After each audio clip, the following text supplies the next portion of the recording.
Por isso que eu te falei, eu nunca falei isso aberto assim, cara. Tô me sentindo à vontade pra compartilhar, porque isso aqui pode ser a dor de muitas pessoas que estão machucando quem eles amam. E aí aquilo ali me deixou... abreviou a minha infância. Eu deixei de ser criança ali. Entende? Só que eu demorei pra entender isso, cara. E demorei, que eu te falo, 30 e poucos anos eu fui entender essa parada. E até então eu vim com todas as marcas disso. Quantas coisas tu deve ter perdido, talvez, ou deixado de viver por essas experiências, de tu não ter olhado com carinho pra isso pra ti, né? Nossa. Perdoar.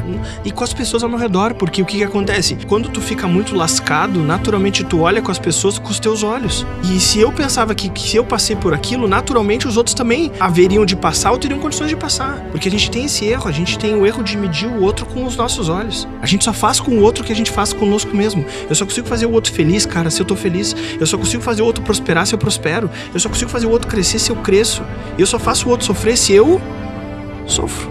Eu vivi o que eu queria pra perceber que não era o que eu precisava. Senhoras e senhores, sejam bem-vindos ao nosso episódio número 9. Eu tô muito feliz porque é a nossa primeira gravação de 2025. Esse é o segundo episódio que vai ao ar em 2025, mas é a nossa primeira gravação. E eu gosto de começar nesse clima porque hoje a gente tá com a casa cheia. Quando tem um convidado interessante, um cara conhecido, querido, a gente enche a casa aqui e aí fica mais gostoso. São quase 11 horas da noite, a gente tá naquele clima que vocês já sabem. O podcast é gravado aqui na nossa loja do shopping, então a gente espera fechar, monta tudo isso aqui com carinho pra vocês e vamos arrancar neste clima de 2025. Meu entrevistado de hoje é um cara que eu gosto muito, um cara que me ensina muito, inspira muita gente, traz um ecossistema pra Pelotas e não à toa que ele é o número 1 deste ano.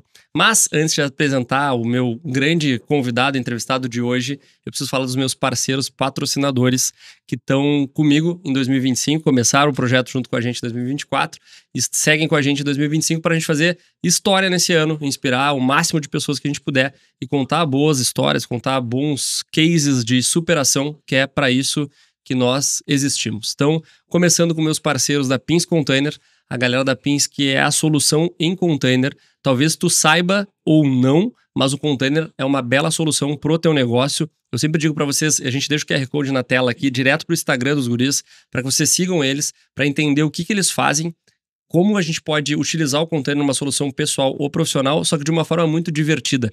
Eu sou fã do Julian, do William, do seu Valério, então tudo que eles fazem eu fico lá aplaudindo. Inclusive o Julian está aqui comigo hoje. A gente está com uma caneca nova aqui na nossa mesa, decorando a nossa mesa. O Xabá vai usar, o nosso entrevistado de hoje.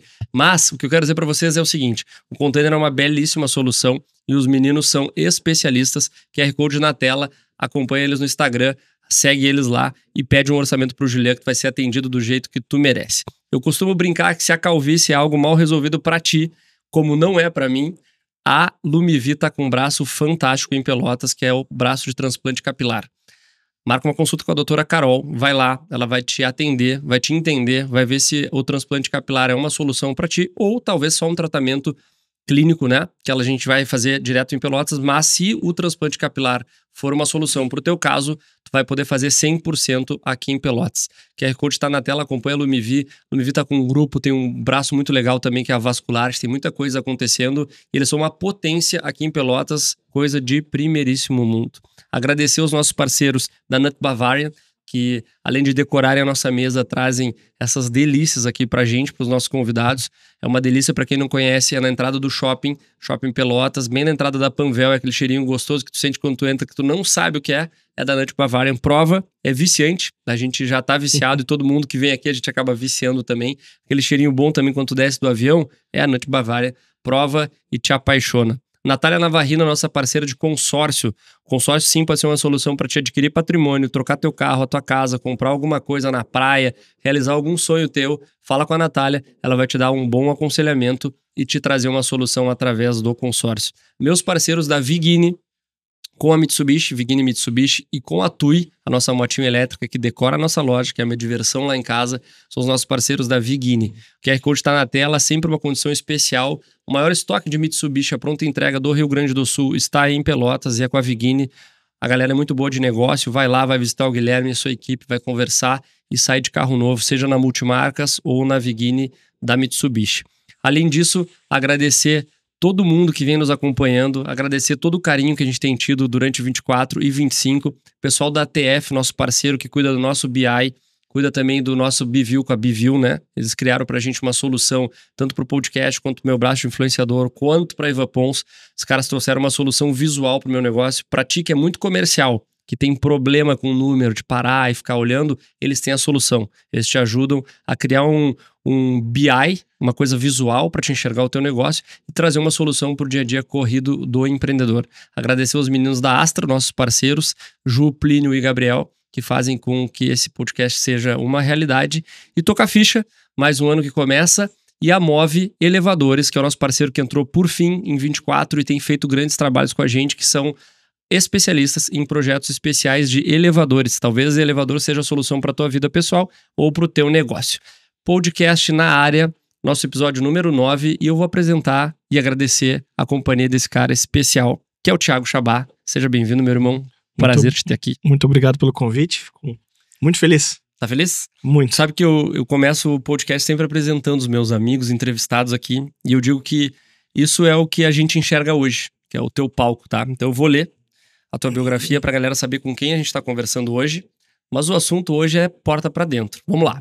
Thiago Chabá é founder e CEO da Axis do Brasil, investidor anjo, diretor executivo do Rampa Innovation Hub, que é lá no Quartier, cofundador da Push Venture Capital, membro do comitê avaliador da Bossa Nova Invest, atuante na nova economia, mentor de pessoas e conselheiro de bons projetos. Investe em startups como Anjo, sendo founder e CEO da Axis do Brasil, da Push Capital e da Rampa, em constante busca por reinvenção, possui uma rede de networking sólida e lidera projetos que impulsionam o empreendedorismo e a inovação. Já morou no Canadá, Portugal e Alemanha, e as suas viagens de trabalho levam a diversos países como Estados Unidos e Japão. E eu começo te questionando com o seguinte ponto de vista. Nem sempre foi assim. Estou certo ou estou equivocado? A recém ficou assim. Quantos anos tá, Thiago? Eu tenho 38. 38, mesma minha idade. Me conta assim, tu é de Rio Grande, eu quero conhecer o Thiago que eu ainda não conheço. Esse Thiago hoje, que a gente vê esse movimento de ecossistema, fomenta o mercado local, um cara incentivador de bons projetos. Eu já vi muita gente com ideias chegarem até a ti e saírem com negócios. Já vi tu investindo em negócios locais, já vi tu trazendo negócios de São Paulo pra cá. Já vi tu fazendo muita coisa. De verdade, já tive perto, já vi vários movimentos que tu fizeste, já vi tu transformando a vida de muita gente. Mas acho que uma das vidas mais importantes que tu deve ter transformado na tua jornada foi a tua. Que eu sei que tu é de Rio Grande e eu sei que tu teve filho cedo. O Vitor é um queridão, que é uma pessoa que eu acho que tem muito de ti, né, ali. A Regina, acredito que muito também atuante, mas eu vejo muito quanto ele tem reflexos do Thiago.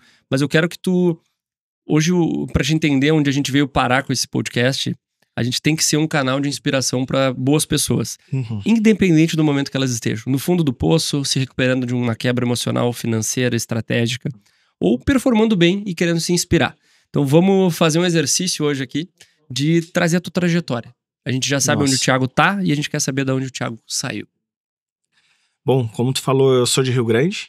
Venho de uma família de funcionários, então isso foi a primeira barreira que foi rompida dentro da minha família, porque para qualquer lado que eu olhava, eu via ou funcionários de empresas, empregados, ou funcionários públicos. Perfeito. Esse era o panorama geral da minha família e a partir daí foi onde a gente começou. Quando eu tinha aproximadamente 8 ou 9 anos, a minha mãe passou num concurso público de oficial de justiça para assumir no Pedrito, cidade vizinha tua lá de Bagé.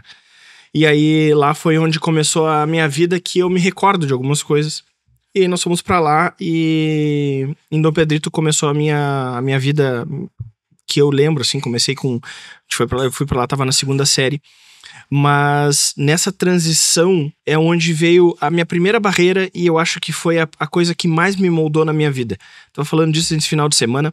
Pouquíssimas pessoas sabem do que eu vou falar aqui, porque é de foro íntimo, mas ele realmente transformou o Thiago. Eu tive uma abreviação na minha infância brutal.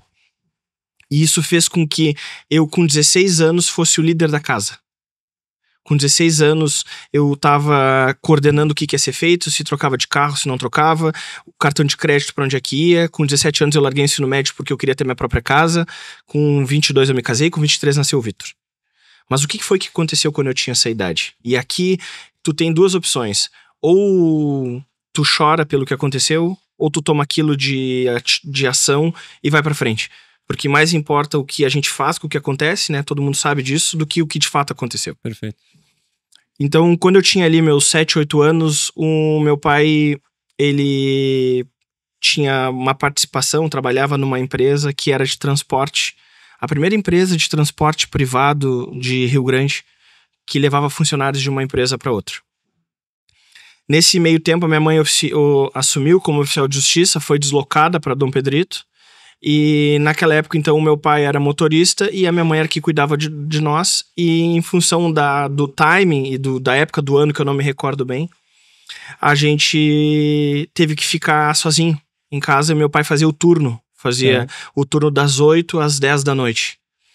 E durante um mês, o meu pai teve que fazer esse movimento, a minha mãe fora. E aí era eu, meu irmão e minha irmã em casa. Então eu tinha 8 anos, o meu irmão tinha 5 e a minha irmã tinha 3. Caramba. E eu ficava sozinho. E lá em Rio Grande, pra quem conhece, aquelas casas, assim como aqui em Pelotas, mais no centro, são aquelas casas de portugueses que ela não tem um pátio. A porta já é na rua. E aquelas portas de madeira, então... E a minha casa, ela era todinha de assoalho, antiga. Então tu imagina que todo tipo de estalo possível com a troca de temperatura acontecia na casa. Para uma criança de 8 anos, às 8h30, 9 horas da noite, tu consegue mensurar do que a gente tá falando. Pra te ter uma ideia, Ivan, eu me lembro do William Bonner dar boa noite e eu dizer só se for pra ti porque eu tô louco de medo. Tu tem noção do que é eu lembrar disso com 8 anos, cara? Idade da minha filha, vai fazer 8 anos amanhã. Aí tu imagina ela cuidando de um de 5 e um de 3. No way. Entendeu?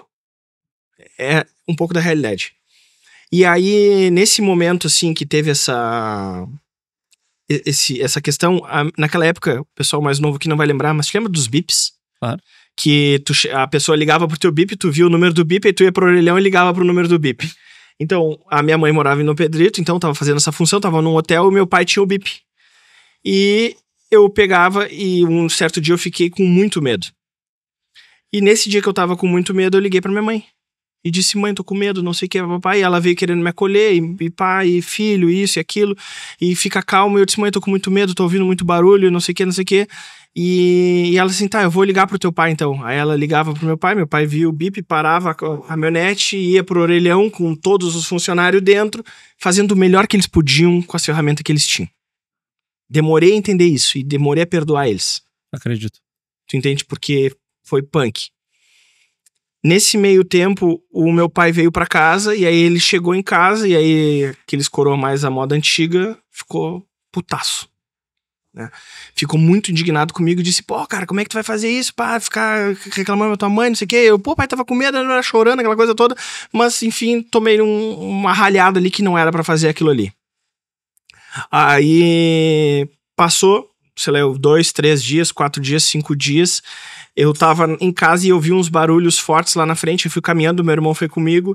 Ele segurava as costas da cadeira na porta. Eu subi em cima das costas da cadeira pra olhar por cima da portinhola pra ver se tinha alguém na rua.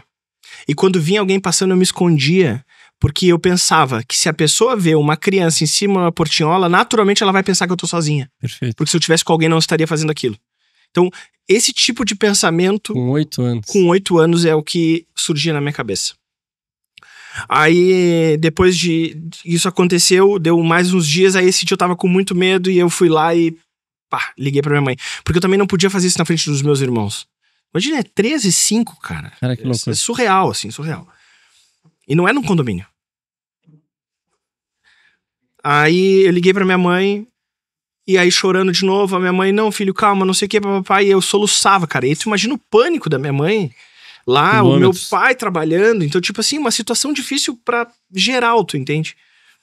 E eu peguei e disse pra ela que eu tava com muito medo, que eu precisava do pai, que não sei o quê. E aí o meu pai, toda aquela função, liga no bip, meu pai chegou lá. Só que pra ele era um baita perrengue também, porque tu imagina, ele tava com 20 pessoas dentro de uma van, levando pro trabalho. Aí larga os caras correndo, vem correndo. Tipo assim, o cenário ideal da função, né? E aí ele chegou, Ivan, e ele chegou muito puto comigo. Muito puto. Chegou assim, abriu a porta, quando ele meteu a mão na fechadura, eu ouvi, e aí, cara, eu não sabia se eu tava com medo da rua dele. E aí ele chegou e me lascou, cara, me ralhou assim, ó, brigou comigo, e disse assim, cara, não liga pra tua mãe, não sei o que, não tem o que fazer, E aí aquilo ali, porra, me machucou, tu entende? Porque, pô, sabe quando tu tá com medo, quando tu tá com um sentimento assim, tu tá com a ferida aberta, cara. Tu entende? Assim, a sensação que eu tinha que eu tava com a ferida aberta e chegava e metia o sal e... Sabe? Então... Aí, quando... Aí isso aconteceu e, pá, foi aquela função e eu tava mais estabilizado. Aí chegou um sábado de manhã, o meu pai nos acorda. Eu e meu irmão pequeno. Vem cá, quero mostrar uma coisa pra vocês. Tá, vamos ver o que é que ele quer nos mostrar, né? Aí ele disse, isso aqui é o que acontece com bandido, eu quero que vocês vejam. Hoje eu entendo o que ele quis dizer, né? Na época eu não entendi. Ele nos levou na frente de casa e tinha um cara morto com uma lona por cima. O cara tentou assaltar a casa do lado, o dono da casa tinha um revólver, matou o cara e o cara tava estirado ali na frente. Tá, ele quis nos dar uma lição de que quem rouba acontece isso. Só que quando eu olhei aquilo ali, o que eu pensei? Deveria ter sido aqui. Não, segunda-feira eu tô sozinho. Amanhã, isso foi no sábado, daqui a 2 dias, eu tô com ele comigo. Podia ter sido aqui. Aí, tu entende a dinâmica mental disso acontecer com 8 anos, o quanto isso te enrijece, o nível de preocupação que eu tava vendo um corpo no chão, numa lona. Ele ainda me poupou, não precisei ver o corpo de fato, mas eu vi que tava ali, pé, aquela coisa toda.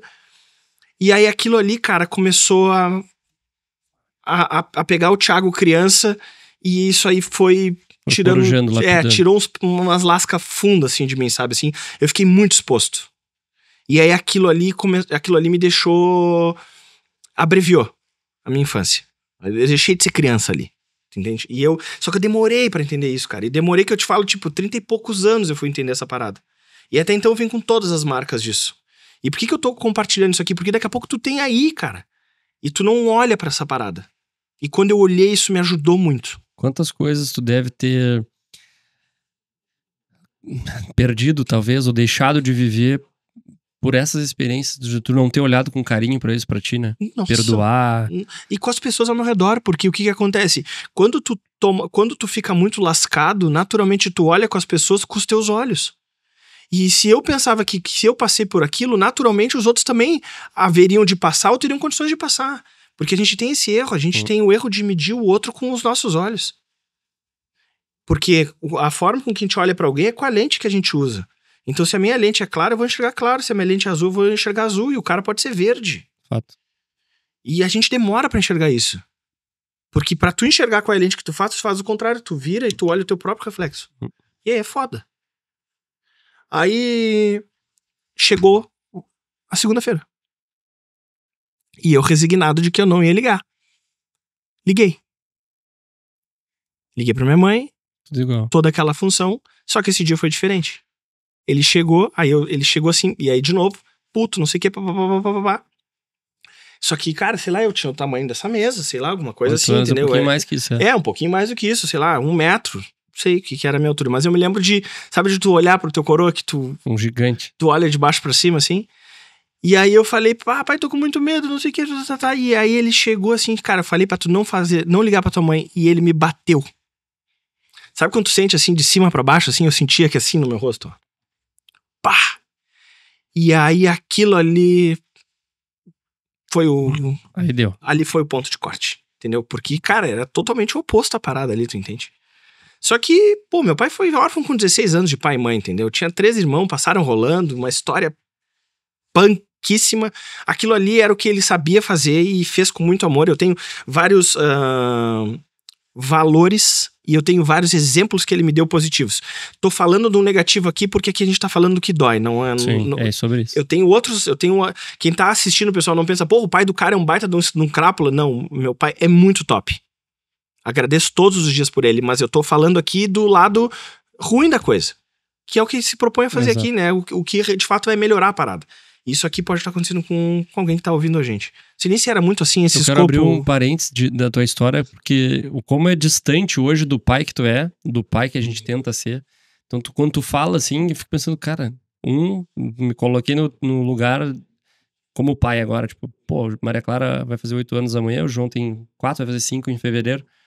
E eu fico pensando, eu não consigo deixar eles pra ir na esquina. Não deixo eles. Eu fico pensando, primeiro, esse ponto. Segundo, claro, naquela linha de trabalhadores mais industrial, assim, de empregados mesmo, Não tinha essa janela que a gente tem de flexibilizar, tempo de qualidade, não tinha nem esse olhar, né? Só que aí entra num outro nível, pós isso, que... Cara, imagina tu entrar com teu filho de 8 anos com medo e tu agredir de novo, entendeu? Tipo, eu fico pensando a distância que a gente, graças a Deus, nosso estilo de paternidade, assim, os nossos exemplos nos moldaram. Porque a nossa geração de pais, cara, os nossos filhos são tudo pra gente, né? Nossa. Só que tu falou de colocar o óculos, né? Ter a visão a partir do nosso ponto de vista. Hoje, com o nosso ponto de vista, dói ainda mais. Como criança, eu imagino a dor. Eu fico pensando como tivesse aqui. Eu também tive alguns casos, não nesse nível, graças a Deus, mas alguns casos que eu tive que ressignificar e perdoar. E quanto mais rápido a gente faz isso, melhor pra gente, né? Mas como é difícil, cara. E é por aí mesmo o caminho. E aí, nesse dia, ele fez isso. E aí ele me falou uma coisa que me marcou, assim, que eu me lembro dessa cena, assim, cinematograficamente, assim. Ele pegou e me bateu ali e tal, mas não foi, tipo, não me espancou nem isso, mas foi tipo assim, cara, uma coisa, te liga, pá. E aí ele pegou e disse assim, eu não tenho o que fazer. Eu não tenho outra opção, a tua mãe não tem outra opção, tu tem que cuidar dos teus irmãos e acabou. Tu vai fazer isso. A partir daquele momento ali, cara, nunca mais eu deixei o medo me travar. O medo... Aquilo ali virou o jogo. E a partir desse momento, eu formei o Thiago. E aí, se tu vê, muito do que tem comigo eu sou uma pessoa que faço com que as pessoas não sintam medo e vão em frente. O que a gente tava falando ali. Uhum. Cara, vamos lá, eu tô contigo. Vamos lá. Se tu tá cabreiro, vamos junto. Max, cara, não fica com medo. Não tem essa. E é o que eu digo pra todo mundo, que eu falava pro Max e falo pra todos, cara, comigo vocês não estão sozinhos. Porque eu firmei isso há 30 anos atrás. Consolidou. E é a minha forma de operação. Só que aí a gente se mudou, foi pra Dom Pedrito, foi lá viver. Minha mãe começou a fazer faculdade em Bagé, cara, na Urcamp. Aí tu imagina, ela ia e voltava todos os dias de noite, trabalhava o dia inteiro. Mesma coisa, não mudou nada. Tava sozinho de novo, tu entende? Eu e meus irmãos com empregada, a gente não ficava sozinho, mas, cara, a gente fazia o que queria dentro da cidade e tocava o terror e assim a gente seguia. Então, essa abreviação, ela é muito ruim. E quando eu percebi que abreviar momentos geram lacunas no futuro, foi onde eu percebi a minha trajetória profissional. Que eu ia fazer as coisas rapidamente, mas eu não ia ter pressa. Sabe? Uma coisa é fazer rápido, outra coisa é fazer com pressa. Perfeito. E eu sempre fui um cara rápido. Quando eu tinha movimentos de pressa, eram momentos onde eu não tinha sucesso. E eu comecei a ressignificar toda essa parada. Cara, história longa, curta disso aí, Ivan. Com 12 anos nós voltamos pra Rio Grande. Fui morar no cassino. Pai, mãe, aquela coisa toda. E aí o cassino, acho que era o que é o Hermena hoje, né, cara? Era terra de ninguém. Aí o meu pai pegou e tinha uma loja de moto na época. E participava de uma loja de moto lá e tal. E aí ele nos deu umas motos e a gente andava de moto pra cima e pra baixo lá, fazendo e acontecendo. Cara, quando eu tinha assim... Eu me lembro que eu fiz aniversário de 15 anos. 16 anos eu tive o primeiro conflito com meu pai de uma maneira assim, muito punk. Como é que foi isso aí? Teve um dia que a gente se desentendeu, eu bati na porta do quarto dele e disse pra ele levantar da cama. Aí ele levantou. Aí a gente discutiu e ele pegou e disse assim, sai daqui. E eu disse, eu não saio. Essa casa é tanto minha quanto tua. Tu não construiu isso aqui sozinho. O nível de maluquice da minha cabeça, tu entende? Daquilo ali. E esse foi o formato que eu fui tocando. Aí o meu pai e minha mãe compraram uma casa do lado pra ficar eu e meu irmão nessa casa e eles na outra. E aí tu imagina que com 16 para 17 anos eu tinha uma casa minha e do meu irmão, de novo. Quando deu 17 anos, eu resolvi que eu queria ser pai. Acordei num dia, quero ser pai. E comecei com essa história. Você já pai, era, você né? pai. Desde os 8 anos já era, quase. Você pai, você pai, você pai, você pai. Cheguei pra minha mãe e disse, mãe, quero ser pai. E aí a minha mãe disse, tu que isso? Tu és louco? Primeiro tem que se casar.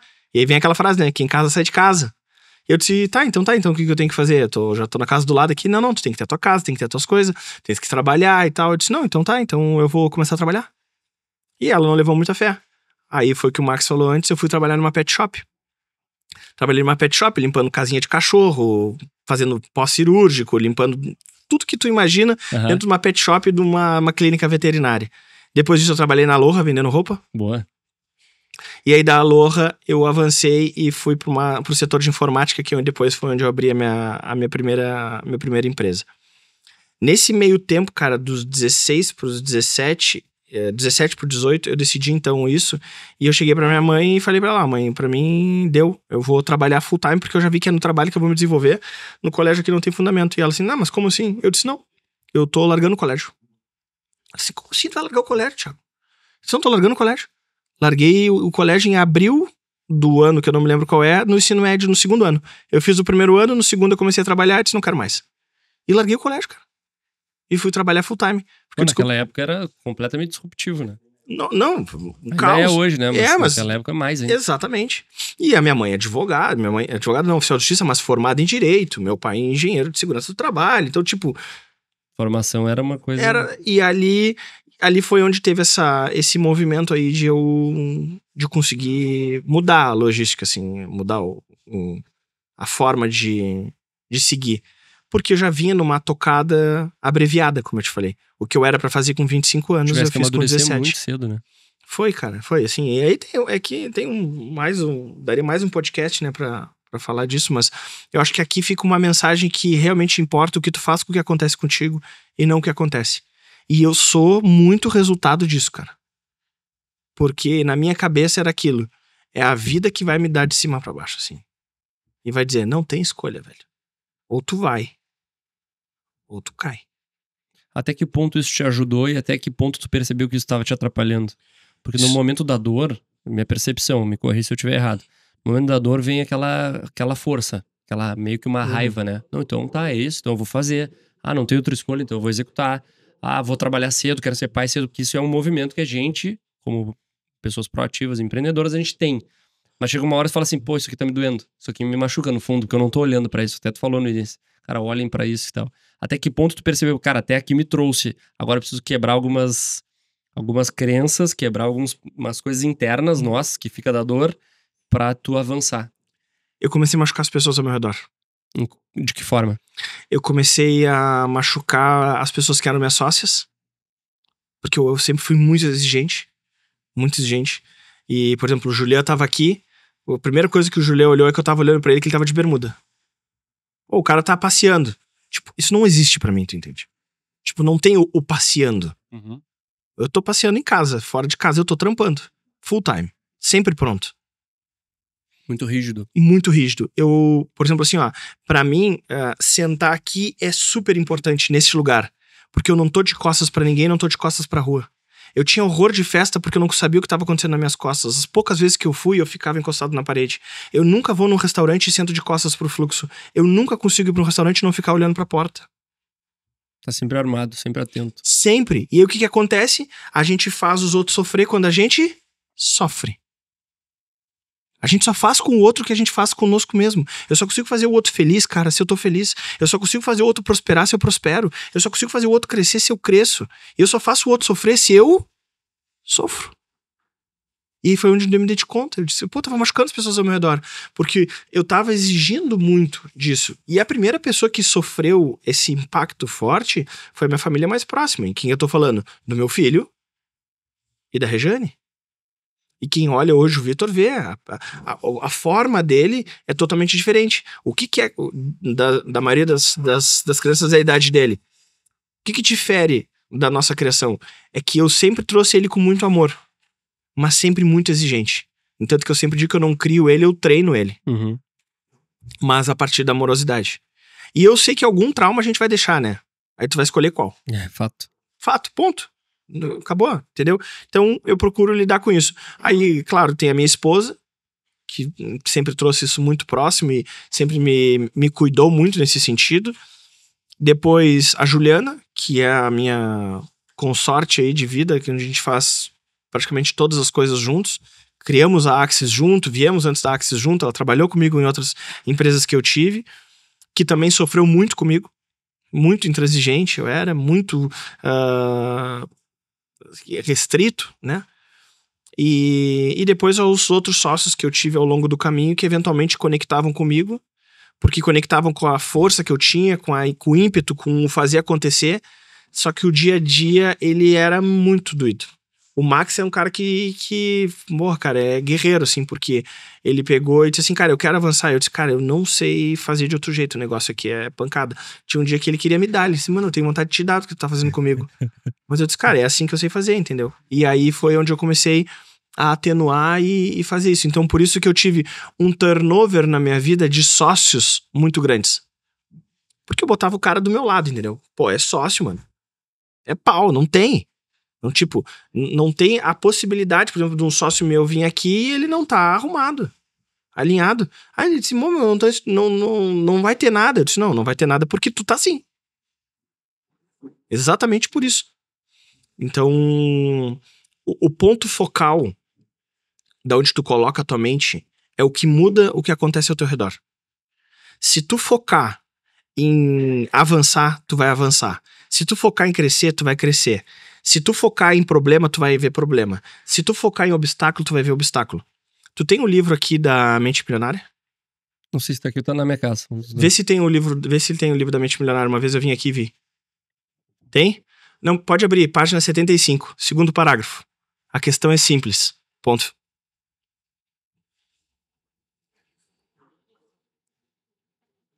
A questão é simples, tá escrito? Segundo parágrafo. Mais pra baixo. Isso. Mais pra baixo. Aqui, meu caso aqui. Aqui, ó.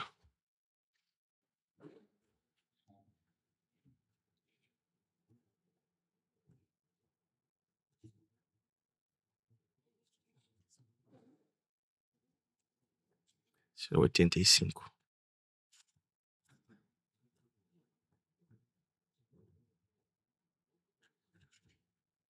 Esse livro é muito bom. Que ele diz, ó. A questão é simples. O ponto focal determinará o que você encontrar. Aquele que esquia pensa que ele tem que seguir o caminho e não olhar para as árvores. Aquele que pilota a moto pensa no final da curva e não nas barreiras. Para onde ele olhar é onde ele vai chegar. É isso. E tu acha que esse teu lado inflexível, exigente, só que ao mesmo tempo com essa energia criativa, ele te conecta e ao mesmo tempo, se tu não tiver uma flexibilidade em algum ponto, tu acaba perdendo as pessoas porque tem que ser do teu jeito, porque se não for na tua velocidade não te serve. Exatamente. Foi aí que tu percebesse que essa tua dor tava falando mais alto do que os teus adjetivos pessoais. Cara, eu sou muito bom até aqui. Eu percebi isso também em algum momento da minha vida e isso é muito legal de falar, depois eu vou comentar. Mas sobre a tua trajetória. Tu começou a perceber com as tuas perdas reais, assim. Cara, as pessoas estão se afastando, eu percebo que eu trago as pessoas, tenho facilidade para aproximar, os meus adjetivos, né, os meus skills positivos atraem as pessoas. Aí chega num momento que, cara, quando a pessoa me conhece mais profundo, ela acaba, opa, vou me afastar desse cara aqui porque esse cara já tá me fazendo mal, foi por aí? Exatamente. E o que tu tivesse que mudar em ti, assim? Eu tive que aceitar. Prática mesmo. Eu tive que aceitar que quando as pessoas dizem que querem, elas não querem como eu penso que é o que é querer. Tá. A expectativa tava em ti, então. Exato, porque eu olhava pra pessoa como eu olho pra mim. Então, quando o Julián me diz eu quero, eu penso como eu quero alguma coisa. Cara, e o que eu quero é questão de tempo pra estar na minha mão. Ponto. Não tem o se, não tem o talvez, não tem o difícil, não tem o quem sabe, não tem o de vez em quando. É até dar, cara. E não vai demorar muito. E a Axis é esse resultado. A Axis do Brasil foi isso. Cara, é um escritório de contabilidade, velho. Que porra de negócio é um escritório de contabilidade, cara? É um negócio super difícil, sem glamour nenhum. Onde todo mundo pensa que é um negócio que ticket baixo, que é um mal necessário, que é um arauto da desgraça. E nós conseguimos montar uma mega empresa, tu entende? Que Em 24 estados, 70 municípios, 3 países. Já tinha essa visão? Que a Assim Axis não. seria isso? Assim não. Não tinha. Eu tinha clareza que ela ia ser grande, mas eu não tinha certeza, eu não tinha clareza que ela ia ser tão impactante. Porque ela não nasceu como Axis do Brasil, ela nasceu como grupo Axis. E quando eu fui abrir Axis Portugal, é que aqui virou Axis do Brasil. Entendi. Onde a Regiane entra na tua vida? Como é que foi essa... Decidiu ser pai, 17 anos, quero ser pai. E aí? E aí a Regiane é o ponto focal disso tudo, né, cara? Eu decidi que ia ser pai, só que eu comecei a namorar com 16 pra 17. Tá. E eu tava conversando com meu irmão esse final de semana sobre isso, cara. Até foi boa a nossa conversa aqui, porque tá super fresco a minha memória. Eu conversando com ele, ele dizendo assim, pô, mano, como tu era diferente? Porque, cara, eu comecei a namorar com 16 anos e eu namorei a mesma pessoa até os 22. Quando ela tinha 17 pra 18, ela foi morar comigo, que é a Bruna. A gente estudava junto, trabalhava junto, fazia tudo junto. Por que eu tô falando isso? Porque eu pensava que trocar a mulher só vai me dar mais trabalho e me manter longe do meu objetivo. O que a gente pensa quando tá com 35 tu quer mudar a tua esposa? Jamais. Jamais. Agora, quando tu tem 20 e poucos, tu pensa o quê? Não pensava isso. Vou pensar, tipo... Vou ficar com uma, vou ficar com outra, vou testar? Sim. Tipo, antes de tu ter... Claro, tá solto. Exato. Tu entende que com 17 anos já não tinha a opção de testar? Já era... Mentalmente já tava nos 35. Gastar energia com isso. Não vou gastar energia, cara. Mulher é tudo igual, entendeu? Eu já tinha essa mentalidade, velho.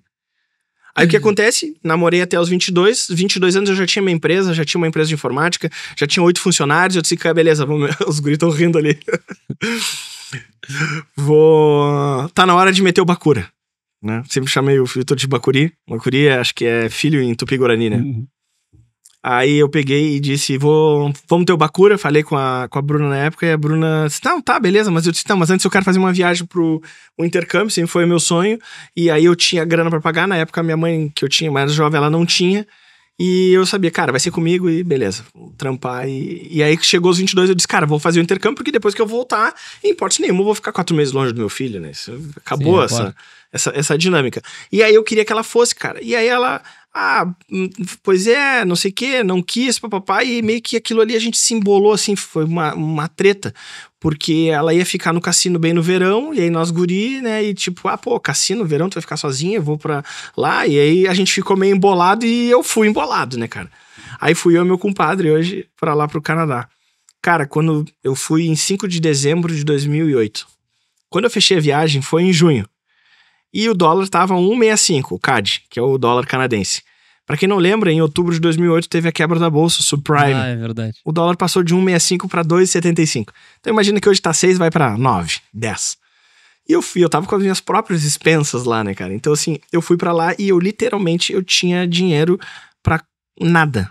Eu pagava o aluguel, e aí menos 25 graus tu não consegue trabalhar na rua, diferente, não é que nem Orlando, ou um local quente que tu vai, faz uma obra, faz alguma coisa, bem restrito. Cara, resumindo as contas, eu pagava o aluguel, que era $300, pagava transporte, e ali foi uma época difícil, comia arroz de cachorro, cara, 2 meses. Arroz de cachorro? Arroz de cachorro, não tinha dinheiro pra comprar arroz normal. E eu não ia pedir pinico pra casa. E eu comprava arroz de cachorro Quirela, que a gente chama aqui, sabe? Eu ia no super e comprava arroz de cachorro, comia arroz de cachorro. Só pra não voltar. O inflexível. O inflexível total.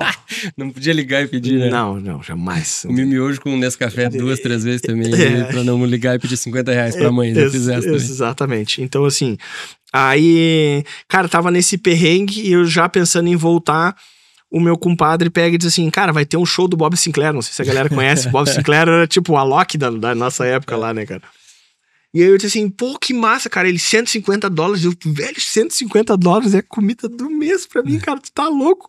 E aí ele pegou e disse assim, não, vamos ir pra show do Bob Sinclair, vai ser animal, papai. Eu disse, Paulinho, não tem essa grana, cara, não vai rolar. Ele disse, não, deixa que eu vou descolar com o meu coroa. Tá, aí ele pegou e conseguiu $150 pra mim, $150 pra ele. Eu disse, cara, me dá esse dinheiro pra mim poder fazer outras coisas. Ele disse, não, já vou comprar os ingressos. É só pro ingresso. Pô, This is London, 3.000 pessoas, única rave que eu fui na vida. Fui isso aí. Aí tu vai entender porque eu tô falando. Cheguei na rave, aquela barulhada, uma zorra desgraçada, todo mundo... Teria feito qualquer outra coisa por $150. Cara, meu Deus. Aí o que acontece, Ivan? Tipo, deu meia hora lá dentro, eu já tava puto querendo ir embora. E aí, quando a gente foi sair, olha como é que é o acaso, né, cara? Quando eu fui sair, tava o Paulinho, que é meu compadre, e tava um outro brother nosso, que é o Léo, e ele é gremista fanático. E aí eles assim, cara, vou ir pra festa de camiseta do Grêmio. E eu disse, pô, o cara vem pro Canadá, né, velho? Toronto. Vai meter uma camiseta do Grêmio pra ir pra uma rave. É muito infeliz, né, cara? Aí, olha, tu tá, entendeu? Tipo, o cara vai com a roupa que ele quiser, velho. Tipo, e eu apitando. Deixa o cara. Porra, deixa o cara, velho. Chato pra caralho, entendeu? Era eu. Aí, tipo, que nem ele falando das bermudas dele, entendeu? Exatamente a mesma coisa. Segue sendo, então, no caso. Caralho, entendeu? Aí, Ivan, tá, nós estamos ali, aí chega 3 mina. Ah, tô vendo que vocês são gaúcho, camiseta do Grêmio, tem como fazer uma foto nossa? E tem. E quem foi que falou? A Rejane. A Rejane viu a camiseta do Grêmio, viu que nós éramos brasileiros e veio falar. O cara te conseguiu um casamento cara, e tu ia criticar a camiseta do Grêmio. Eu criticando a camiseta do cara, por isso que eu tô falando, entendeu? Assim, o negócio é louco. E aí, cara, conheci a Rejane, aí a gente conversou ali, ficou trocando uma ideia, trocamos contatos. Na época não tinha WhatsApp, não tinha nada, nem Facebook, era meio que Orkut ali, e era isso aí, câmerazinha digital e ponto. Aí eu me lembro que eu peguei o MSN dela na época, a galera nem sabe o que é MSN? Não sabe, né? Não. Pegou um restinho de MSN. O Mirk, então, nem pensar. WhatsApp de hoje. Aí, Ivan, peguei o contato dela, no outro dia fui pra aula, porque isso foi num sábado, aí passou domingo, segunda-feira tinha aula, só que eu tinha faltado toda a primeira semana e ela tinha ido. Quando eu cheguei na sala de aula, Teu colega. Ela tava na aula comigo. Que irado. Aí foi animal, né, cara? Aí a gente foi conversando, pá, foi aquela função. E aí eu disse, pô, eu tenho meio que um rolo lá no Brasil, não sei o quê, papapá. E ela assim, não, tá, decide aí, vê o que tu quer fazer. Aí meio que troquei uma ideia com a Bruna, disse, cara, faz o teu correio, vou fazer o meu aqui, depois a gente acerta e tal, aquelas coisas, né? E aí, cara, daí depois foi disso, a gente acabou ficando junto e a gente ficou 1 mês e meio lá no Canadá juntos. Aí eu fiquei grandão, mano. Por quê? Porque a Rejane, na época, já era doutora na universidade. Já tinha o apartamento dela, já tinha as paradas dela, já era mulher feita. Quantos anos tinha a Rejane na época? 35. E eu 22. Ela é 13 anos mais velha que eu. Pra te ver onde é que tava a minha mentalidade de novo. Todo abreviado, tu entende? Eu não queria uma guria, velho. E aí me apaixonei por uma mulher, tu entende? Feita. Tamanho do meu filho, velho. Tá aqui. Achei. Bom, pronto. Só que aí o que acontece? Na época, eu me lembro como se fosse ontem, eu ganhava R$1.500 e ela ganhava R$15 mil em 2009. Se R$15 mil é dinheiro hoje, velho. 2009, então. Em 2009 era muito dinheiro, tu entende? E é o padrão da mina altíssimo e o meu aqui... E os guri na quirela. Tu entende? Ela ia lá na Padre Chagas, lá em Porto Alegre, no não sei o quê, e a gente no X chapa, X tudo aí, o resto da chapa e tá legal, entendeu? Tubão de Coca-Cola, maionese, e ela vinha pra cá e a gente naquela... Parecia uns bichos comendo e ela toda... parecia o Eduardo e Mônica, mano. Ela já falava inglês, já tinha o doutorado, toda a função, né, cara? Genial. E aí era muito Eduardo e Mônica. E aquilo ali foi uma barreira gigantesca. Por quê? Porque eu sempre tive numa posição de mandante da operação. E ali foi totalmente... Ele te quebrou. Porra, aí foi muito difícil. Cara, a gente foi, voltou, e vai, não sei o quê. Até que chegou um momento onde eu disse, cara, vamos ficar junto. E aí aqui vem outro ponto que é de decisão, que faz diferença. Eu cheguei pra Rejane e disse assim... E ela queria ficar comigo e eu queria ficar com ela também. Eu disse assim, Rejane, o negócio é o seguinte, vamos ficar junto mesmo? Me lembro como se fosse outubro de 2009. E ela nunca teve filhos, nunca nada, né? Ela tava me esperando. Exato. Aí ela pegou e disse assim, mas o que é? Eu disse, não, é assim, real. Se tu não puder ter filho, pra mim vai ser um mega problema. Porque ela queria esperar, ela queria curtir a vida comigo. Porque o que eram as férias da Rejane? Era passar 1 mês em qualquer país. Sim. Tira as férias, ela dava aula na universidade, dá aula até hoje, e ficava em qualquer lugar, entendeu? Tipo, vou e já foi, sei lá, mais de 40, 50 países, ela. Toda culta, toda aquela parada. E aí eu disse pra ela o seguinte, cara, eu até corro esse risco, mas assim, tu tá com 35, fez 36. Dia 15 de novembro de 2009, ela fez 36 anos. Eu disse pra ela, cara, mais 3 ou 4 anos vai emborcar aí e talvez a fábrica... fecha as portas, né? E como é que a gente vai fazer? E o negócio é o seguinte, se tu não puder ter filho, eu vou ter filho com outro. Assim, Ivan. Aí, imagina se a mentalidade do infeliz pra falar isso. Desce um all-in, né? Tu entende? Aí, por isso que eu venho te dizendo todos esses movimentos. Quem é que fala isso? De novo, é um cara que tem 35, 40 anos que chega e diz, cara, eu tenho filho, tu quer estar comigo, não quer? Beleza, eu saio com o meu. Cara, tu não quer fazer não sei o quê? Então, é por isso que eu te falei que aquela situação lá, ela me encurtou ali 20 anos. Sim, com 8 tu tinha 15, com 22 tinha 35, é isso aí. Exatamente, entendeu? Aí o que ela pegou e disse, beleza, vou pensar. Deu 2 dias, ela me chamou e disse, marquei pra tirar o DIU. Cara, finalzinho de dezembro ela tava grávida. Não fechou um ano que a gente se conhecia, ela tava grávida do Vitor. E aí a minha vida mudou, né, cara? Aí eu disse, não, beleza, vamos morar em Porto Alegre. E aqui vem outra situação, assim, que pra mim é um divisor de águas e é tu saber também qual é a tua natureza e qual não é a tua natureza. Eu sempre fui muito bom de persuadir as pessoas. Sempre fui muito comunicativo e a minha capacidade de persuasão, em função da minha força de posicionamento, de energia, as pessoas naturalmente querem estar na volta, então eu tinha muita facilidade com isso. Tenho até hoje. Eu fui pra Porto Alegre e eu disse, não, então agora minha vida vai mudar. E aí foi onde eu pensei assim, cara, agora quem sabe eu não vou trabalhar numa empresa massa, vou fazer alguma coisa, vou trabalhar para algum local. Aí na época tinha concurso da Deloitte. Deloitte é uma das 4 maiores empresas de auditoria do mundo, uma Big Four. Eu tava no meio da faculdade de Direito nisso, Ivan. E, cara, me lembro que em 2009 o salário de estagiário era R$4.000.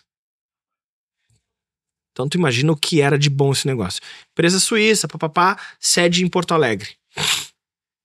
8 etapas de seleção. É tipo que nem escola de cadete, sabe? Tu entra e já sai oficial. Tu entra e já sai a nível de diretoria nesse programa. 5.000 inscritos. 15 vagas pra Porto Alegre. Cara, fiz todas as vagas. Passei nas 8 etapas.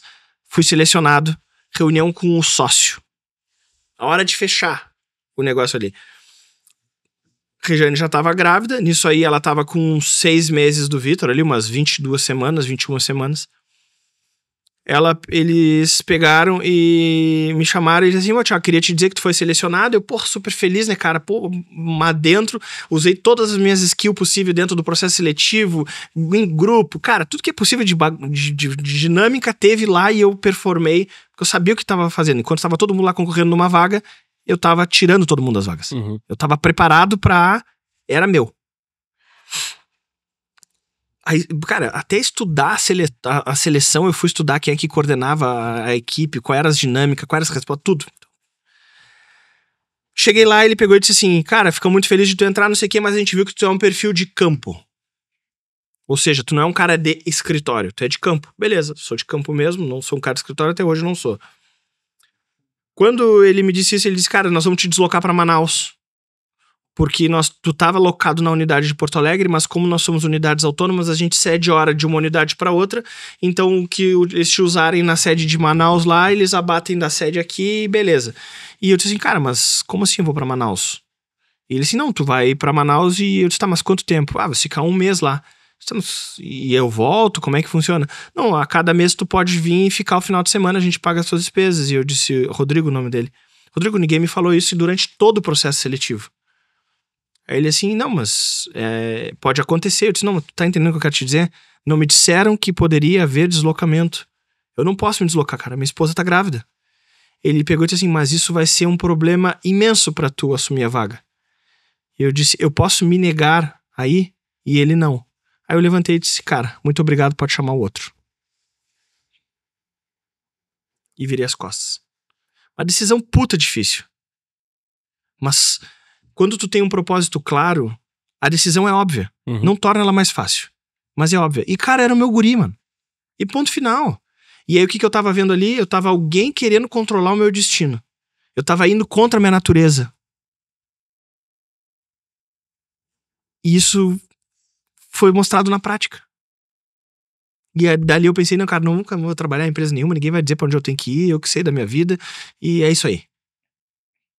Tu entende? E segui. Cara, deu 4 semanas, a minha esposa entrou em trabalho de parto prematuro. Meu filho nasceu de 29 semanas, com 1,6 kg, 2 paradas respiratórias, 22 dias de UTI. Imagina se eu tivesse no fucking Manaus, louco. Tá bom. O que eu ia fazer? Demoro mais pra chegar do Manaus do que chegar do Japão. Pior que é. Sim, tem que pegar, dependendo do conforto, não tem. Tu tem que pegar barco, vai e volta, sei lá onde é que vai estar alocado. Então, isso foi uma barreira, assim, uma situação muito difícil dentro da minha vida, essa decisão, assim, de avançar. Depois disso, Ivan, minha vida continuou numa batalha. Minha esposa, professora da universidade, conseguiu passar no concurso para dar aula na melhor universidade de medicina do Brasil. USP e UFSPA. Fundação de Ciência e Saúde de Porto Alegre. Então sempre ficam ali, uma e outra, primeiro e segundo lugar. Ela passou para ser professora. Então tu imagina o nível da dedicação e da capacidade dela. Qual era o ponto? Tinha que dar aula de noite. E eu tinha que voltar para Rio Grande porque a minha empresa era de Rio Grande. E aí nós ficamos no impasse.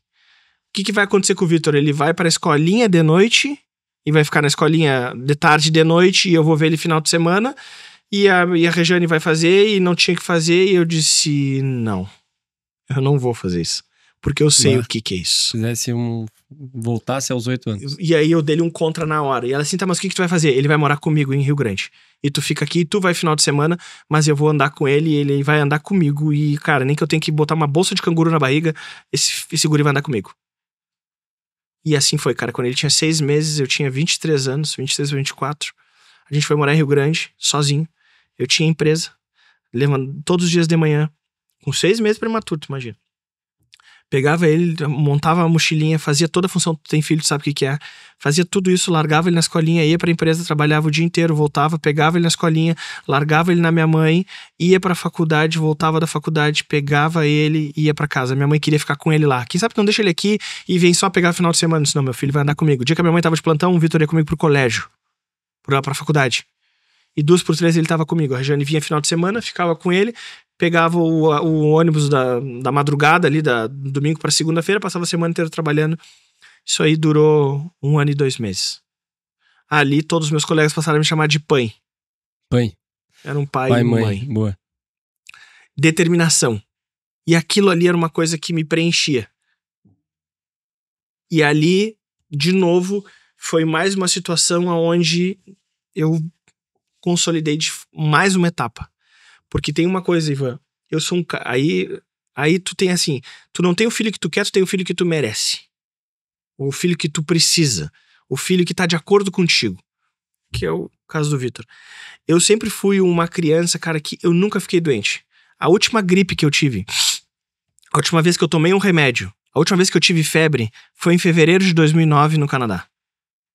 Você tem noção do que é isso? Eu não sei o que é ficar doente. Não me dói nada, não me dá nada, eu nunca tenho nada, simplesmente não tenho nenhum problema de saúde, eu tenho uma constituição física muito positiva. Isso veio desde sempre na minha vida. Quando o Vitor nasceu, ele nasce com asma, 1,6 kg, 22 dias de UTI, todo errado. Frágil, não podia pegar um vento que ficava gripado, não podia isso e aquilo, e eu pensava, porra, cara, como assim? Cadê o touro? Tu olha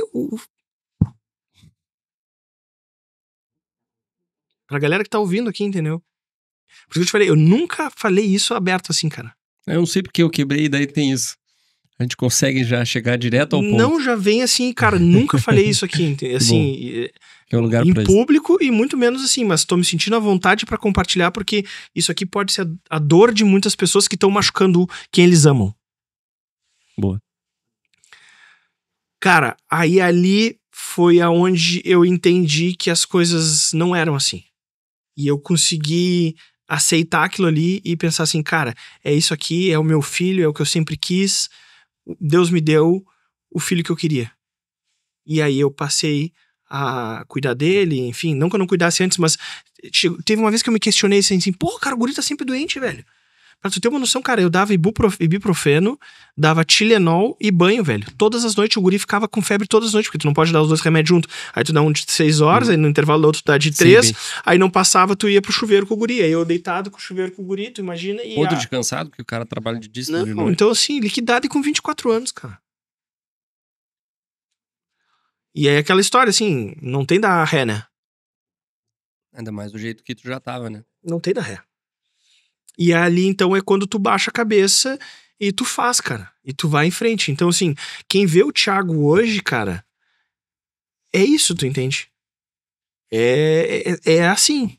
Quem aspira assim, porra, olha só o cara aqui, não sei o quê.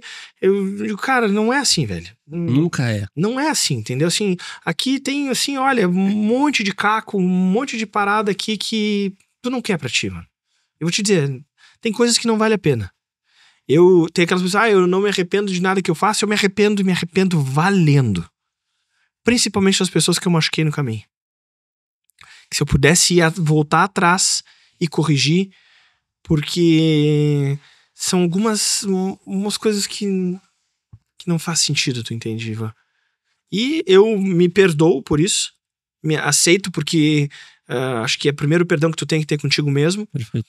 E a partir de que se tu perdoa alguém, tu consegue perdoar de fora. Eu sempre acredito que tu só faz com outro o que tu faz contigo. Então eu fui me perdoando, cara, era a mentalidade que eu tinha, era o que eu podia fazer, errei, mas procuro beneficiar muitas pessoas, procuro fazer, e eu sou um cara que eu prefiro errar fazendo do que errar parado. Uma característica também que não é certo nem errado, cada um tem a sua, mas eu opto pelo erro de ação e não do erro da omissão. Thiago, eu acho que assim, primeiro, acredito muito no que tu tá falando, fecha muito, na minha cabeça fecha muito a conta de que todo mundo que a gente vê performando e que a gente vê porta pra fora, como a gente fala, a gente se inspira, né? E olha a trajetória e acha muito legal, só que pouco a gente conhece essa pessoa porta pra dentro. Quando a gente tirou o projeto do papel, foi muito sobre mostrar pras pessoas o outro lado de boas histórias. E a beleza da tua história me mostra muito uma questão de valor, assim. Primeiro, cara, não sabia, né, dessa tua jornada, te dizer que foi difícil. Consigo sentir daqui o quanto tu tivesse que ser forte. Hoje eu entendo muito o Thiago de hoje, baseado no que tu vivesse. Quando o Vitor veio, eu sei que tu é um cara de uma espiritualidade também bem avançada, tens uma conexão forte, né, espiritual. Então, tu entende hoje que era fazia parte da tua evolução aqui da tua caminhada. Então, o Vitor realmente é um presente pra ti, né? Nossa. Hoje eu conhecendo ele, um moleque fantástico, assim, de um coração maravilhoso, um guri, tu vê que é diferente. Ele é. Hoje, tu viu aquele filme A Forja? Ainda não, cara, eu tenho que ver esse filme. Eu vi há 2 dias atrás, 2 noites atrás. E é muito... Tu começou a falar, cara, é a Forja escrita, assim. É um moleque também que ele passa pelas situações dele e depois ele é forjado pela vida e pela fé e tudo mais. Então, cara, eu te vejo, assim, o Thiago de hoje, depois a gente vai entrar num outro tópico de decisões que tu tomasse, e tem um ponto que tu fala assim, tem coisas que eu me arrependo valendo, e tem coisas que não valem a pena. E eu quero linkar essa tua fala do coisas que não valem a pena com uma experiência que tu vivesse e eu vivi. De chegar perto de mesas muito grandes, que nós vivemos, eu vivi com um grupo, tu vivesse com outro grupo, conhecermos empreendedores que a gente olha de fora e fala, cara, eu quero ser esses caras. E quando a gente sentou em algumas mesas, não são todas, porque outras a gente senta e realmente aquilo ali até mais. São pessoas que nos inspiram ainda mais, quando a gente conhece, senta do lado e fala, pô, esse cara é realmente eu quero ser. Mas tem muita gente no meio do caminho que a gente descobre que é uma mentira. E quando tu olha e fala assim, eu prefiro ser o cara que mora em Pelotas, que tem tempo de qualidade para meus filhos, que ganha o meu dinheiro, que tô crescendo, que tô inspirando outras pessoas a ser uma pessoa que parece ser o que não é. E na essência, quando senta de lado, é uma grande mentira. Talvez aí esteja, aos teus 38 anos e aos meus 38 anos, mais um presente da vida. Porque por muito tempo tu mirou em ser esse cara. Um desses caras. E hoje tu fosse lá, bateu lá e falou, opa, talvez não seja tudo isso que eu quero. Lembro que, quando eu comecei a Ivan Pons 2018, eu botei uma meta, até 2027, fazer uma fusão com o Grupo Arezzo. Por quê? Qual era meu entendimento? 2027, eu fazendo uma fusão com o Grupo Arezzo, eu vou ter caixa infinito e liberdade criativa, que eu também sou de campo. Se eu tiver um time de processos internos, um caixa infinito, cara, eu abro loja em Las Vegas, em Nova York, em Paris, e vou fazer o que eu sei fazer. Ok, isso é uma visão que é um fato. Esse ano, agora de 24, o Rony saiu do Grupo da Arezzo. Por quê? Ele fez exatamente esse movimento, só que os caras podaram as asas dele. O que matou dele? O lado criativo, que ele tinha de melhor. Falou, então eu tô saindo fora, tá aqui a reserva, fiquem com a reserva. O Kelvin fala no episódio 6 que ele é fonte. Cara, tu prefere ter uma propriedade onde ela tem um riacho ou tu prefere ser uma fonte? E aí a gente percebe que a gente é fonte. Então, às vezes, o cara se limita em ser um bom riacho numa propriedade muito boa. fiz todo esse overview pra te dizer como foi a tua experiência de sair daqui a São Paulo, quanto isso impactou no teu resultado local, porque a gente sabe que isso é valor percebido, então a gente faz um movimento estratégico. Num primeiro momento as pessoas não entendem o que o cara quer, o que é com o João, o que o Ivan quer com o Nigro e tal. Depois, nossa, o Thiago está com o João, o Ivan está com o Nigro.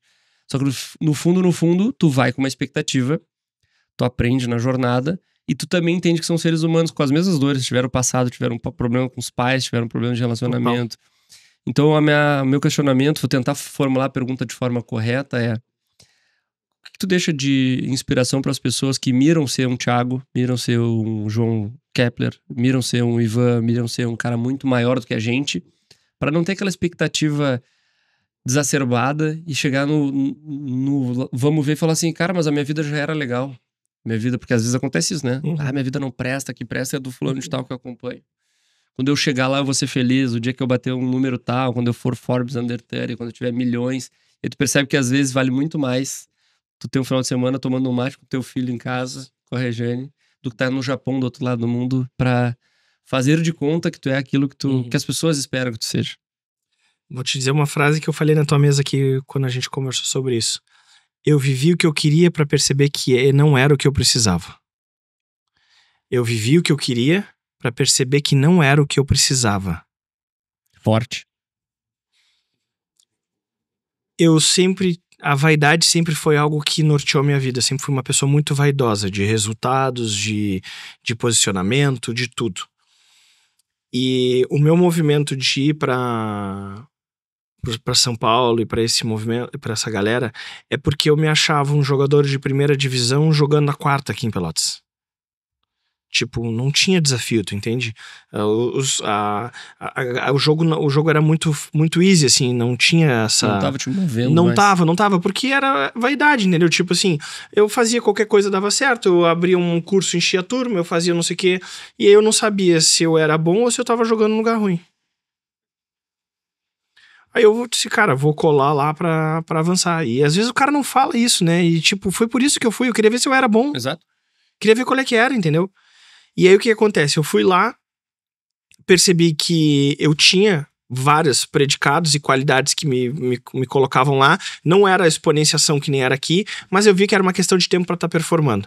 Em um ano eu tive a possibilidade de ser sócio do João, de ser sócio do Theo, de abrir negócio com vários. Tive junto com o Joel, tive junto com o Thiago Nigro. Toda essa galera aqui, vivi o bastidor com eles ali, né? E é o que tu falou, tem muita gente ali que é de verdade, tem muita gente que tá querendo ser alguma coisa, mas não é esse o ponto. O ponto é que, sim,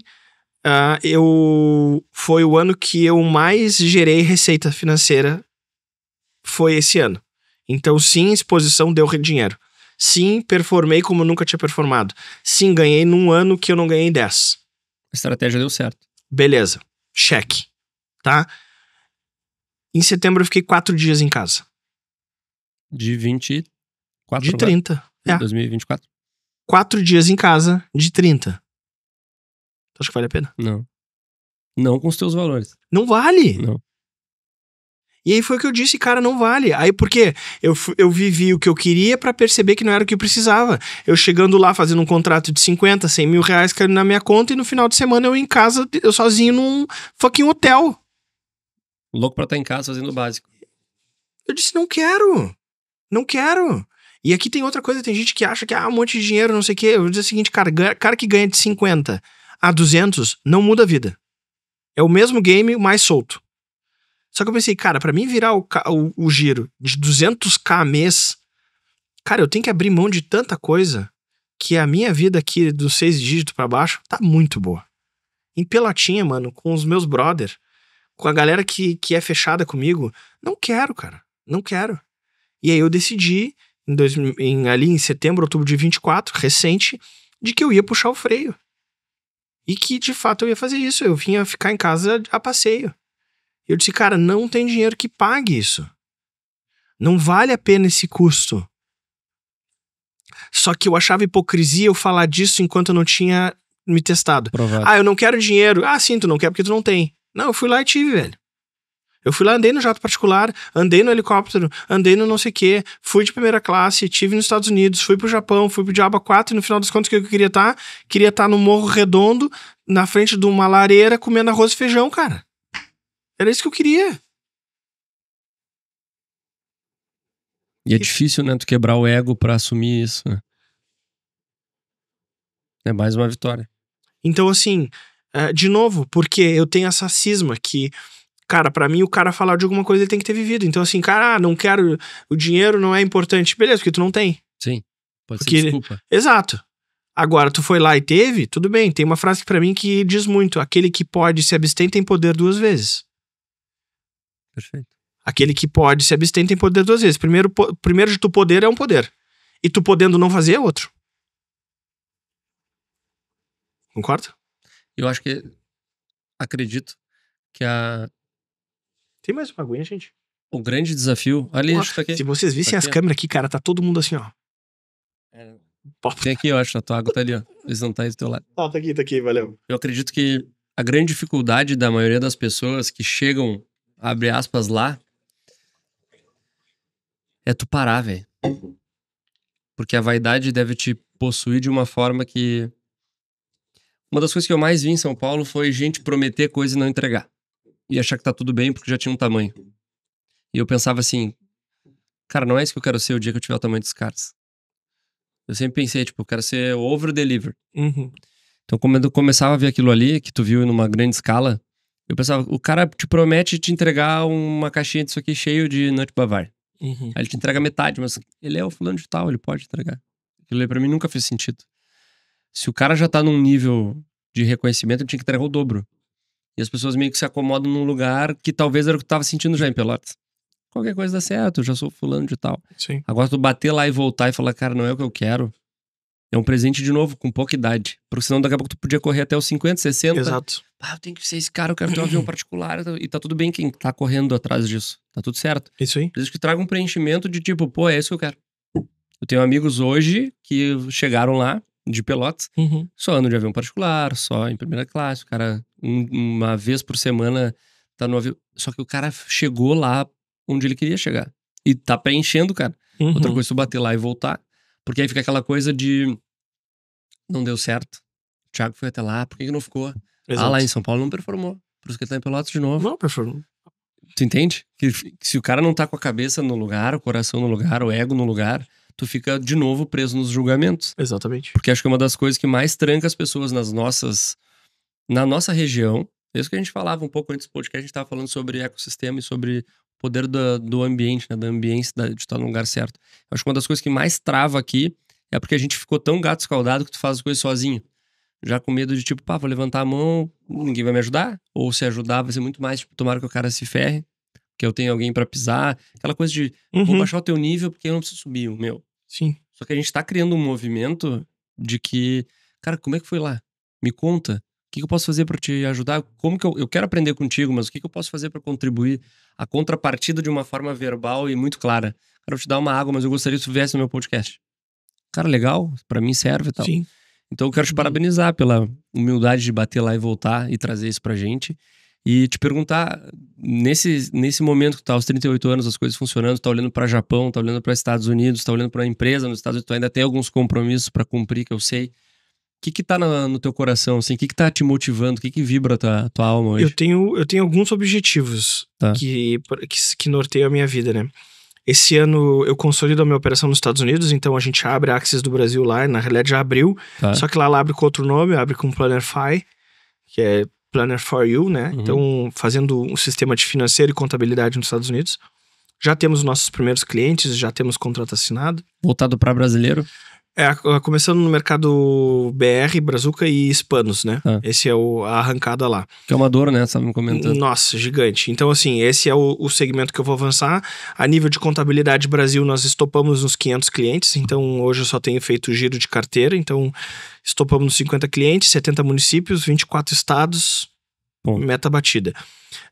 No outro paralelo, nós temos a Axis Educação. A Axis Educação ela tem o objetivo de fazer uma grande formação por ano, que é o que a gente estava conversando agora, que vai ter dia 1º de fevereiro, para 100, 150 pessoas, e depois uma educação continuada de 12 meses com... Qual é o objetivo desse braço? Esse Na braço prática. é porque o propósito da Axis do Brasil é potencializar o crescimento das empresas brasileiras. Tá. E eu percebi que só tributariamente a potencialização ela era parcial, ela era Uhum. diminuta. Que com a educação eu conseguiria ir mais longe. Então o que nós fizemos? Implementamos a educação como um pilar de desenvolvimento e crescimento das empresas e criamos uma esteira de assuntos básicos que vão fazer com que essa empresa cresça. Eu não tenho nenhum membro do Axis PS, que atualmente são 27, que não performaram positivamente no ano de 24. E quando eu falo nenhum, Ivan, eu tô falando nenhum. Uhum. Todos eles cresceram, todos eles se desenvolveram, porque tu tá num ambiente que é propício a isso. E outra, dentro da Axis Educação, só fala quem fez. Então quem vai falar de financeiro aqui é um diretor financeiro. Quem vai falar de vendas é um head de vendas. Quem vai falar de processos é um engenheiro de processos, que faz todos os dias aquilo ali. Premissa básica. Então a Axis Educação ela tem esse perfil. O que é o meu objetivo? Eu tenho mais 4 anos ativos. Eu tenho 38, com 42 anos eu paro. 48, quando eu tiver 42 anos, eu vou pegar meu telefone, vou dar ele pra alguém, vou pegar meu Instagram, vou dar ali um reset e acabou. Ali eu começo a segunda parte da minha vida, Que é voltada a... que é voltar da espiritualidade. Achei que fosse. Eu quero virar missionário. Então, o que acontece? Cara, 42 anos, se eu viver, beleza, na média eu vou estar com 84, eu tenho mais o dobro da minha vida pra fazer outra coisa. E aí, de novo, e cara, eu tô te falando aqui, pensando de novo, eu tô fazendo um troço que é mais adiante, né? Que seria Sim, mais... sim. 42 é o auge da produtividade. Só que o que é o meu objetivo? Durante 2 anos agora, eu vou continuar consolidando a minha operação e nos próximos 2 anos eu vou fazer esse passado de bastão. Ou vou vender, ou vou deixar os meus sócios tocando o negócio, vou ter uma participação diminuta, vou ficar no conselho, ainda isso vai se desenhar. Por que é daqui a 4 anos? Porque daqui a 4 anos o Vitor começa a faculdade. E eu tenho um compromisso com ele desde sempre que eu digo, olha, o teu primeiro dia de faculdade é uma virada de chave na tua vida. Tu vai fazer faculdade em outro lugar, tu vai morar na faculdade, eu queria que ele fosse fazer faculdade nos Estados Unidos ou fosse pra Europa em algum lugar. Eu disse pra ele, escolhe a universidade que tu quer ir. Eu vou pegar a universidade, eu vou pagar ela de ponta a ponta, vou pagar toda a estadia, vou dizer, tá tudo aqui, ó. Começa a tua vida. E aí nesse dia é quando eu vou dar o meu check com ele e diz, cara, cumpri meu papel contigo até aqui. Agora é contigo. Esse é o nosso acerto. Agora, dia 6 de fevereiro, eu vou sair, vou fazer um retiro de 28 dias. 28 dias isolado, sem telefone, sem ver ninguém, sem leitura, sem nada. Eu vou ir fazendo isso uma vez por ano. Onde vai ser? Vai ser no Morro Redondo. Morro. Eu tenho um sítiozinho ali que eu vou fazer isso. No dia que eu colocar o Vitor na faculdade, no outro eu vou entrar em retiro. Meu objetivo é fazer um retiro de 3 anos isolado. 3 anos? 3 anos, 3 meses e 3 dias. E aí, quando eu sair dali, é o nascer de novo. Esse é o meu objetivo. De onde surgiu esse desejo? Essa estrutura de retiros é uma cultura tibetana, né, do budismo, ele traz isso muito consolidado, e os meus mentores na linha de Umbanda, eles me passaram essa estrutura também de prática, de coordenação, que são mestres, são meditantes que organizaram, então o meu retiro tem essa orientação por base de permanência em Deus. Faz parte da tua jornada isso. Faz parte da minha jornada. A minha prática vai ser de permanência em Deus, que foi passada por Jesus para os apóstolos e que foi desenvolvida pelo cristianismo primitivo e que vem dentro de todos esses monastérios cristãos, é essa prática que faz. E é isso que eu vou fazer. E o meu objetivo é, nesses anos, eu ir me aperfeiçoando. Então, uma vez por ano já vai ser uma pegada, porque é um mês, né, cara? Isoladinho, sem mexer no telefone. Então, tipo assim, tudo que é tipo de aflição possível, vou viver ali dentro, entendeu? Todos os tipos. E aí depois, quando eu colocar o Vitor na faculdade, eu já tenho esse acerto com a Rejane. Então a Rejane, ela é minha parceira nisso e ela entende isso. Claro, é um trabalho, né? Isso não é uma coisa que, vou fazer amanhã. Tipo, e eu entendo ela, eu digo, olha, eu vou ir e eu entendo que quando eu voltar, as coisas podem ser diferentes. E tá ok. São 3 anos, 3 meses, 3 dias. E eu entendo isso. E eu já acertei isso com o Vitor também. Já venho conversando com eles, então, tipo, eu tô conversando agora uma parada que vai acontecer daqui a 4 anos. E vou fazer ações paliativas de 1 mês durante 4 anos. Tem uma coisa que a gente falou no bastidor ali. Eu acredito que se tu quer ficar rico, tu fica rico rápido e talvez, na realidade, se tu quer ficar rico, fique lentamente. Então eu acredito que todas as pessoas podem ficar ricas devagar e poucas podem ficar ricas rápido. Todo mundo que quer ficar rico rápido tem mais dificuldade. Se tu quiser ser rico devagar, eu tenho certeza que tu vai ser rico.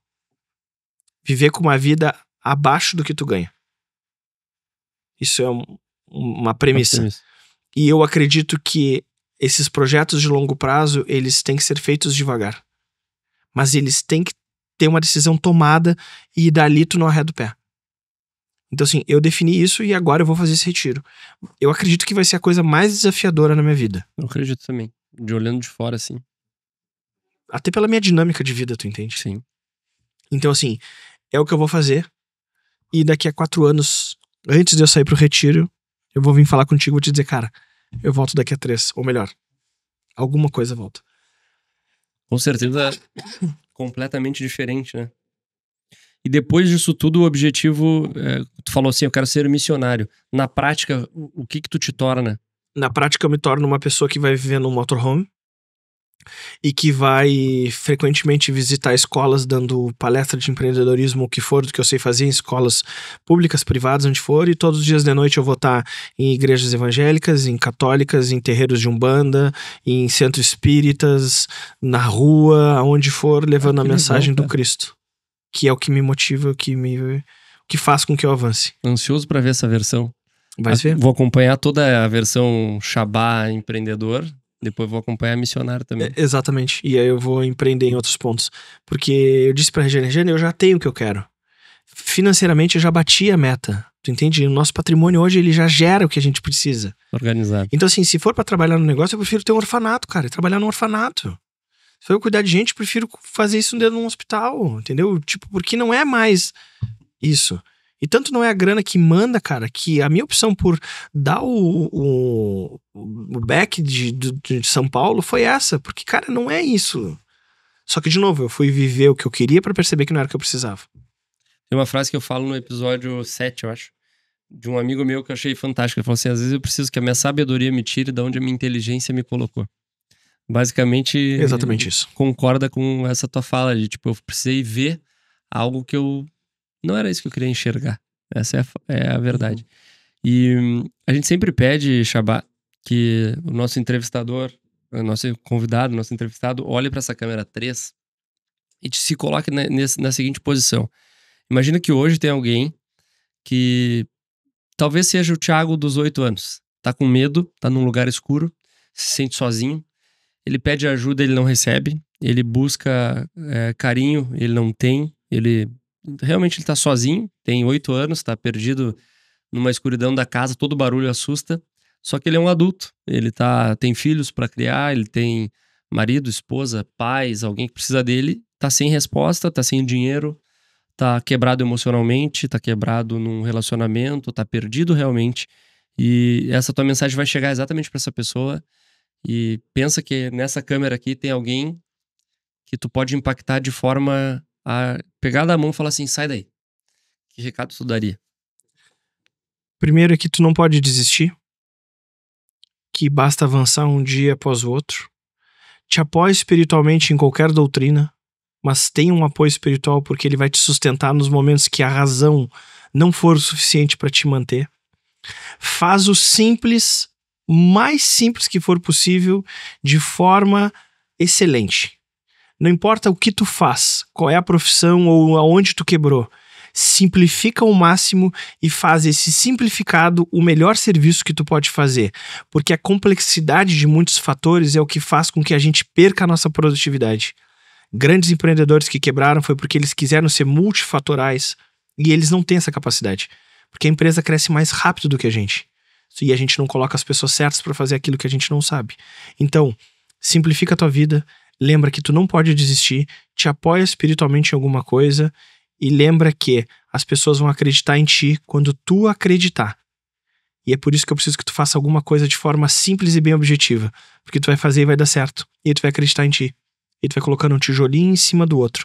O sucesso não é repentino. O sucesso, ele é uma construção. E sucesso nada mais é do que viver uma vida em paz e feliz. Obrigado, meu irmão. Tamo junto. Espetáculo.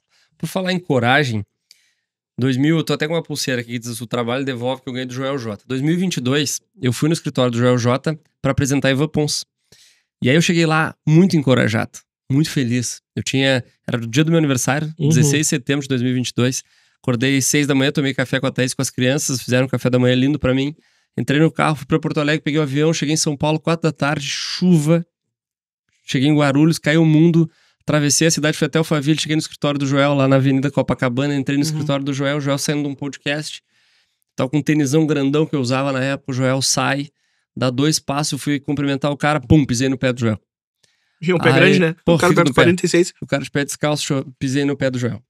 Aí ele foi olhar as roupas da Ivan Pons, cara, que animal, me contou a história, e olhando, não sei o que, a primeira coisa que ele pega uma corta-vento preta, animal, assim, ele falou, cara, animal, botou, não sei o que, uma baita energia, saiu com o zíper na mão.